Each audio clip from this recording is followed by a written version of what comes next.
If you want to listen to the text of your PDF document in Adobe Acrobat instead of having to read all of it, there's a built-in feature for text-to-speech.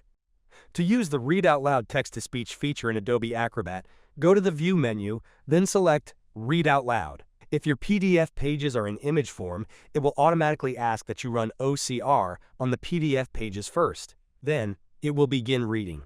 Once this mode is activated, it splits the text into different parts. You can click on any of the parts of the document, and it will start reading that part. Commute. Behalf of the client, mid-travel PSIA. Balances shall be due within. This will activate the narration of the PDF text. You can customize the voice, speed, and pauses to your preference. This feature is helpful for proofreading, accessibility, or multitasking. The client understands that the contractor's estimated time and cost for completing the work is an informal calculation and that any adjustments to the amount of work, schedule, and/or the number of hours and fees are subject to review and renegotiation.